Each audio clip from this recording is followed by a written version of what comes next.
So, of course, there was an important trial that led to the approval, the accelerated approval of idelalisib in relapsed follicular lymphoma patients.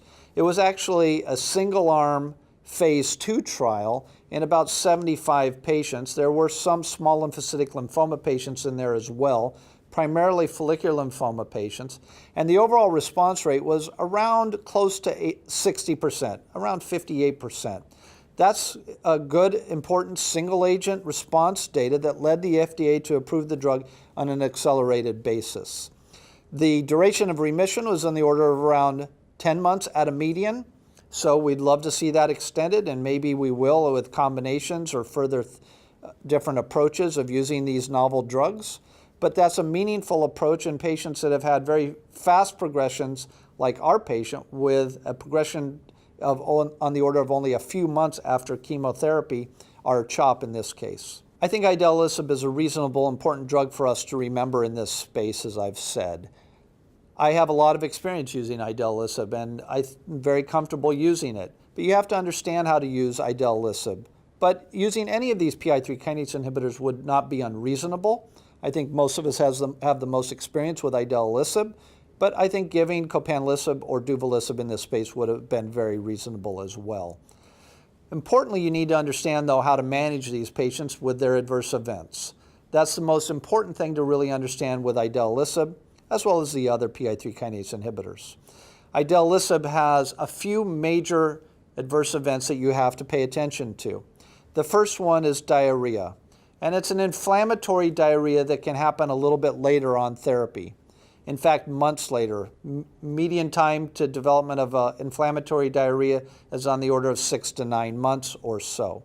And it's important to be on top of that because it can actually escalate very quickly, and you don't want it to be severe, of course, in patients. So we watch for it, and we may need to hold the drug. We may need to dose reduce. Although I will say, and it's important to recognize that about 3/4 of patients who have diarrhea related to idelalisib and have to have the drug held can be rechallenged with the drug successfully and do very well without recurrence of their diarrhea.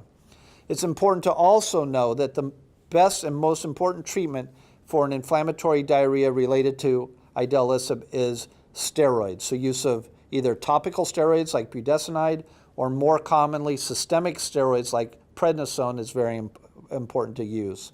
And that really goes true for likely duvelisib.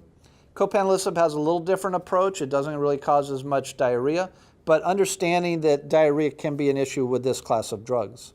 The next thing to think about is hepatic toxicity. You can get an inflammatory elevation of liver enzymes or transaminitis with idelalisib. So an elevation of AST or ALT.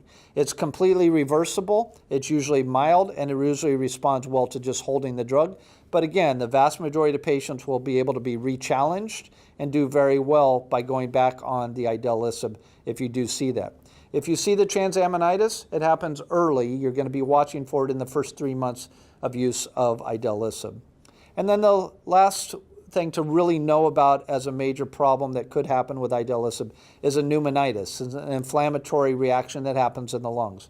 It's fortunately rare, less than 10% of the time, but you have to recognize it and know about it. And how does it present? It presents usually in a very insidious way. You might have a dry cough. Maybe patients will say that they become more winded walking up flights of stairs than they normally do. It's important to really pay attention to that. Rule out an infectious cause, but if you think it's due to the idelalisib, stop the drug and treat the patients with steroids.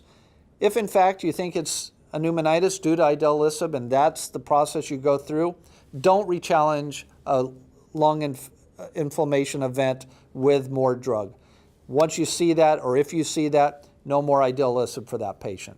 Of course, one of the most important things that we need to recognize in this space is when we give idelalisib that people need that therapy, right? They need to be treated and stay on the drug for as long as possible to keep disease under control for as long as possible.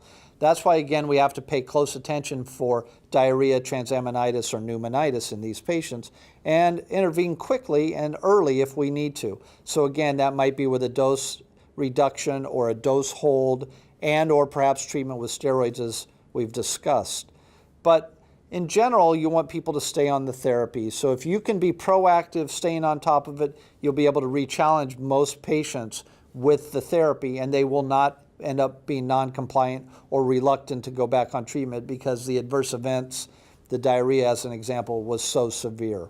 Get on top of it early, adjust the dose of the drug or hold it, then allow everything to get under control and consider restarting, and a patient should, in most cases, do relatively well.